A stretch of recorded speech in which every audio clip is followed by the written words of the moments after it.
ওম নমঃ শিবায়। আসুন আজ আমরা শ্রবণ করি সোমনাথ জ্যোতির্লিঙ্গের কথা। ভারতবর্ষের 12টি স্থানে অবস্থান করছেন 12টি স্বয়ম্ভু জ্যোতির্লিঙ্গ। এই জ্যোতির্লিঙ্গগুলির মধ্যে অন্যতম হল শ্রী সোমনাথ। কাহিনীর প্রকাশ স্কন্দপুরাণ থেকে। এই জ্যোতির্লিঙ্গের বিষয়ে জানা যায়, দক্ষ প্রজাপতির 60টি কন্যার মধ্যে 27টি কন্যাকে চন্দ্রদেব বিবাহ করেন। এই 27টি কন্যা 27টি নক্ষত্র রূপে পরিচিত। এই 27টি কন্যা হল যথাক্রমে অশ্বিনী, রেবতী, ভরণী, পুষ্যা, অনুরাধা, রোহিণী ইত্যাদি। ভারতীয় রাশিচক্রে এই 27টি নক্ষত্রের অধিপতি হলেন চন্দ্রদেব। পুরাণে চন্দ্রদেবের রূপবর্ণনায় বলা হয়েছে, তিনি রূপে কামদেবের মতো মনোমোহিত। তিনি সুগৌর, সুদর্শন ও লাবণ্যযুক্ত। তাই তো আজও মানুষ পূর্ণচন্দ্রের মধ্যে চন্দ্রদেবের প্রতীকী রূপ দেখে মোহিত হয়ে যায়। চন্দ্রদেব নিজেও নিজের রূপে মদনমত্ত ছিলেন, সামান্য হলেও দাম্ভিক ছিলেন। রূপে উন্মত্ত চন্দ্রদেব তার 10 অশ্ববাহিত রথে চড়ে চললেন নক্ষত্র পত্নীদের সঙ্গে মিলিত হতে। 27টি পত্নীর মধ্যে প্রত্যেককে সমানভাবে ভালোবাসা চন্দ্রদেবের পক্ষে সম্ভবপর হয়ে ওঠেনি। তিনি পক্ষপাতিত্ব করলেন রোহিণীর প্রতি। রজনীনাথ রোহিণীর প্রেমে নিগড়ে বাঁধা পড়ে ভুলতে বসলেন অন্যান্য পত্নীদের কথা। তিনি হয়ে উঠলেন রোহিণীকান্ত।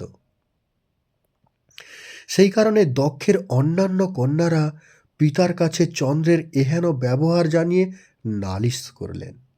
কিন্তু প্রেমে মত্ত নিশাপতি চতুর্থ পত্নী রোহিণীর প্রতি এতই আসক্ত ছিলেন যে তিনি দক্ষের উপদেশ মতো অন্য পত্নীদের সমানভাবে গ্রহণ করার কথা অগ্রাহ্য করে বসলেন।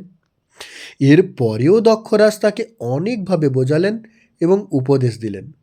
কামোন্মত্ত ও রূপোন্মত্ত চন্দ্রদেব তাও গ্রাহ্য করলেন না, উপরন্তু রোহিণীর প্রতি তার প্রেম আরও বেড়েই চলল। একদিন দক্ষরাজ অত্যন্ত ক্রোধান্বিত হয়ে চন্দ্রদেবকে অভিশাপ দিলেন যে সমস্ত জগৎ তোমার রূপসুধা ও চন্দ্রসুধার শীতলতায় মোহগ্রস্ত, তাই তোমার নিজের উপর এত অহংকার না? তুমি তোমার সমস্ত রূপপ্রভা হারিয়ে ফেলবে, তোমার রূপপ্রভা বিনষ্ট হবে, তোমার ক্ষয় রোগ হবে। এই অভিশাপের ফলে পৃথিবী চন্দ্রসুধা হতে বঞ্চিত হতে লাগলো। চন্দ্রদেবও ক্ষয়প্রাপ্ত হতে থাকলেন এবং ক্ষয় হতে হতে বিলুপ্ত প্রায় হতে লাগলেন। লজ্জিত ভীত চন্দ্রদেব তখন পিতামহ ব্রহ্মার শরণাপন্ন হলেন। ব্রহ্মা তাকে রুদ্রদেবের শরণাপন্ন হওয়ার উপদেশ দিলেন। ব্রহ্মা চন্দ্রদেবকে বললেন, কোটি সূর্যের ন্যায় প্রভাযুক্ত কালাগ্নি রুদ্রদেবের আরাধনা করলে তিনি তোমাকে পূর্বের প্রভা ফিরিয়ে দেবেন। ব্রহ্মার আদেশে চন্দ্রদেব প্রভাস তীর্থে এলেন। তিনি চন্দ্রমৌলির দরবারে উপস্থিত হলেন। তিনি ভগবান রুদ্রদেবের আরাধনা করতে লাগলেন। সোমদেব 6 মাস ধরে ঘোর তপস্যা করলেন। তারপর 10 কোটিবার মহামৃত্যুঞ্জয় মন্ত্র স্মরণ ও জপ করলেন। সোমদেবের এই তপস্যায় চন্দ্রমৌলি তুষ্ট হলেন। তিনি প্রকাশিত হলেন চন্দ্র প্রতিষ্ঠিত শিবলিঙ্গে। ভগবান শিব চন্দ্রদেবকে নিজের কপালে স্থান দিয়ে চন্দ্রমৌলি হলেন। চারিদিক প্রভা যুক্ত হয়ে উঠল। সোমদেব তার নিকট তপস্যার কারণ জানালেন। তখন সন্তুষ্ট মহাদেব তাকে তার প্রভা দান করলেন এবং ভগবান নিজে হলেন সোমনাথ। সোম অর্থাৎ চন্দ্রদেব, আর তার যে পতি অর্থাৎ নাথ, পতি মনে তার প্রভু অর্থাৎ নাথ, তিনি হলেন সোমনাথ। তিনি প্রভাহীন সোমদেবকে প্রভা দান করলেন। দক্ষরাজের শাপ হতে মুক্ত হলেও তার সত্য বচন রক্ষা করার জন্য কৃষ্ণপক্ষের পর প্রতিদিন 1 কলা করে হানি হয়ে অমাবস্যায় কলাহীন এবং শুক্লপক্ষের পর 1 কলা করে প্রভাপ্রাপ্ত হয়ে পূর্ণিমাতে পূর্ণ কলাধর হন চন্দ্রদেব। রুদ্রদেবের আশীর্বাদ মাথায় নিয়ে সোমদেব সোমনাথকে প্রভাস তীর্থে জনকল্যাণার্থে এবং মুক্তি কামার্থে সদা বিরাজ করতে প্রার্থনা করলেন। ভগবান সোমনাথ ও পার্বতী সেই হতেই সোমনাথ জ্যোতির্লিঙ্গে বিরাজ করতে লাগলেন। এই স্থানে তপ, জপ, ধ্যান, দর্শন, পূজন দ্বারা ভক্তগণ আপন আপন পাপ ক্ষয় করে মুক্তি লাভ করেন। রোহিণীপতি সোমদেব শাহপতে মুক্ত হয়ে সোমনাথের মন্দির তৈরি করান। স্বয়ং বিশ্বকর্মা স্ফটিক শিলা দিয়ে অত্যন্ত উঁচু স্বর্ণ শিখাসহ বিশাল সভামণ্ডপযুক্ত মন্দির তৈরি করেন। তবে সেই মন্দির তো বৈবশত মনুর যুগে। ইতিহাসের কথায় ভদ্রকালী মন্দিরের লিপিলেখ হতে জানা যায় যে বিক্রম সংবৎসর 1169 থেকে 1225 মধ্যে রাজা সোম সোনা দিয়ে সোমনাথ মন্দির তৈরি করেছিলেন।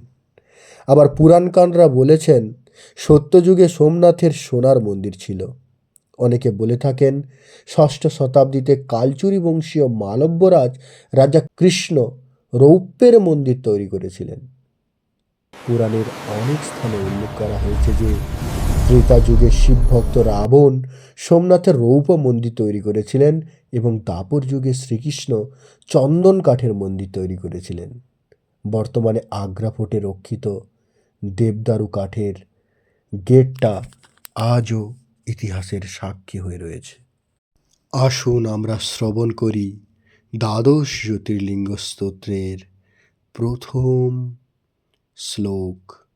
সৌরাষ্ট্রদেশে বিশদেতিরম্যে জ্যোতির্ময়ং চন্দ্রকলাবতংসম ভক্তি প্রদানায় কৃপাবতীর্ণং তং সোমনাথং শরণং প্রপদ্যে। ॐ नमः शिवाय।